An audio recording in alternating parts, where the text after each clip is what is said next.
Tonight, that's broken in just the last couple of hours. The first swine flu death in India.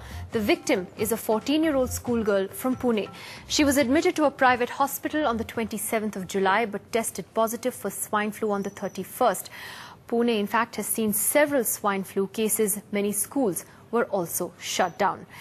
My colleague Mahua Chaudhary now joins us for more on that story. Mahua, what more do we know?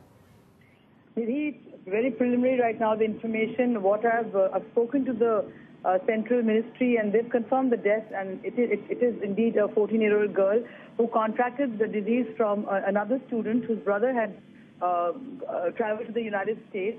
Now, a large number of children have got infected because the student went to tuition classes as well as traveled in a bus, infecting students of 9 schools which were shut down.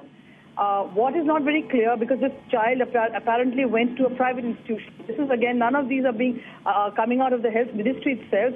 This is what we're hearing from Pune. We've heard that this child was admitted to a private institution and she died over there. Most of the other cases are going to the government institution, which is the Naidu Hospital for Infectious Diseases.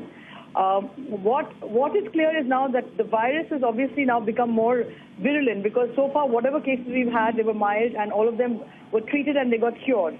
Some of them got cured even without treatment. So it was the scientists were telling us it was a mild strain. But this death now changes the whole picture of swine flu, and the government response will obviously now change. It has to be much more stringent. And now that you can see that a lot of these cases are happening within the community, what we call clustering. So now families and anyone with symptoms will have to go to the government institution where diagnostic tests are available and the treatment is available. Remember, Tamiflu is not freely available in the market or in private institutions, only in government-affiliated places. So it's crucial that anyone who has swine flu-like symptoms must report to the government institutions. Nidhi? And just remind everybody, Mahua, what are the symptoms people should be looking out for?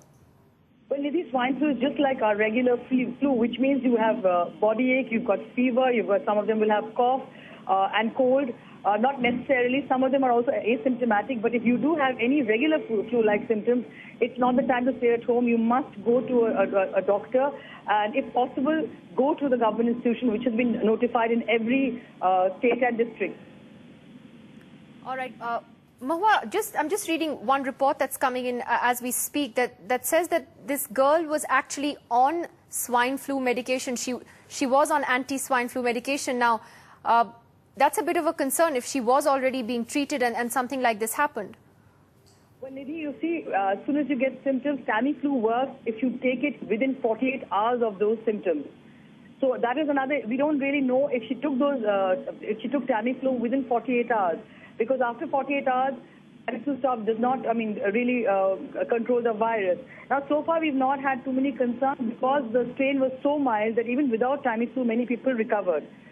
Now, it's very important to know if the girl had any other condition, when she also developed swine flu. Because sometimes what happens if you got underlying other diseases, this can aggravate the person's, condition. So we don't know the details of the case, and we'll have to wait and see what was this child suffering from before we can actually say, Tamiflu worked or not. Tuba.com